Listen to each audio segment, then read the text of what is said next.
Hello everyone, नमस्ते। म हुँ दिपा। हजुरलाई स्वागत छ इजी किचन रेसिपीमा। आजको रेसिपीमा मैले हजुरको लागि गर्मीमा एकदमै मजाले घरमा नै बनाउन सकिने रेस्टुरेन्टको जस्तै मोहितोको रेसिपी शेयर गर्न लिएर आएकी छु। सुरु गरौँ यसलाई बनाउनको लागि। यो मोहितो बनाउनको लागि मैले यहाँ लिएकी छु बिरे नुन, जसलाई चाहिँ कालो नुन पनि भनिन्छ।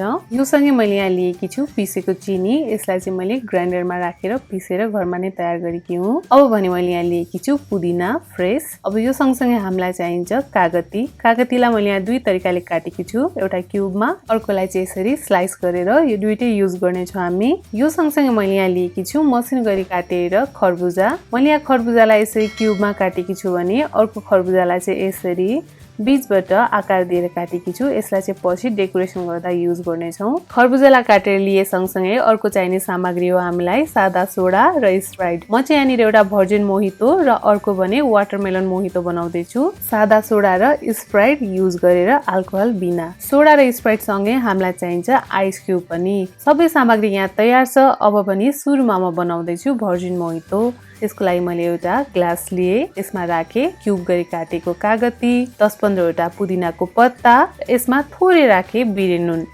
एकदमै थोरै मात्रामा। बिरे नुन राखिसकेपछि यसमा राखे मैले पिसेको चिनी। चिनी चाहिँ यसमा मैले सानो चम्चाको लगभग 1 चम्चा मात्र राखे। यो भर्जिन मोहितो चाहिँ म स्प्राइट राखेर बनाउँदैछु। यति सबै सामग्री राखेपछि अब हामीले बेलना लिने र बेलनाको तलको भागले यसरी बिस्तारै यसलाई म्यास गरिदिने। यो बेलना चाहिँ जसको घरमा पनि सजिलै पाउन सकिन्छ र यसलाई चाहिँ हामीले कुट्दैनौँ, बिस्तारै म्यास गरिदिन्छौँ। यसरी हल्का हातले म्यास गरिदिने। जबसम्म यो कागतीबाट रस र पुदिनाबाट फ्लेभर निक्लिँदैन तबसम्म चाहिँ हामीले यसलाई यसरी बिस्तारै म्यास गर्नुपर्छ। यसरी बिस्तारै सबै सामग्रीलाई म्यास गरिसकेपछि अब भने यसमा हामीले राखिदिने आइस। आइस चाहिँ हजुरले टन्नै राख्नुहोला। यसरी चिसो आइस राखिसकेपछि अब भने यसमा राखिदिने स्प्राइट। स्प्राइट राख्दा चाहिँ हामीले माथिबाट राख्दैनौँ, उम्लेर जान्छ, फिज धेरै आउँछ।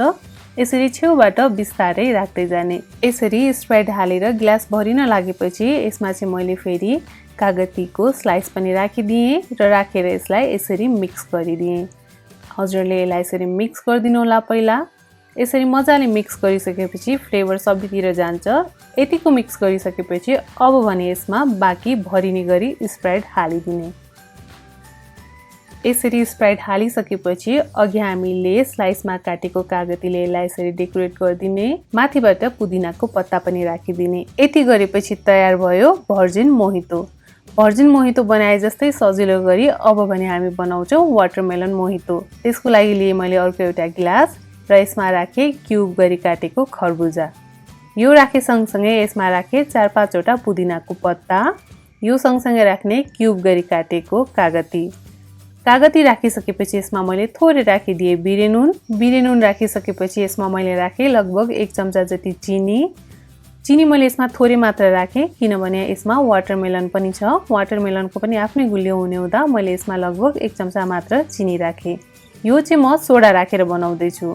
अब यो सबै सामग्रीलाई अघि जस्तै हामीले यो बेलनाको तलको भागले यसरी म्यास गरिदिने बिस्तारै। यसले चाहिँ कागतीको रस, वाटरमेलनको रस र पुदिनाको रस मिक्स भएर निक्लिन्छ। हजुरले यहाँ भिडियोमा देख्न सक्नुहुन्छ। मैले यसलाई यतिको मिक्स गरिसकेपछि अब भने यसमा राख्ने हामीले आइस क्युब। यसरी यसमा आइस क्युब हालिसकेपछि अब भने म यसमा राख्दैछु सोडा। सोडालाई पनि हामीले यसरी छेउबाट राख्नुपर्छ। माथिबाट हाल्यौँ भने चाहिँ यो फिज धेर भएर पोखेर जान्छ। त्यसैले यसरी छेउबाट राख्ने। यसलाई हल्का नभरिकन राख्ने र फेरि यसलाई एकचोटि मिक्स गरिदिने। हेर्नुहोस् त एकदमै मजाको कलर देखिरहेको छ यसको।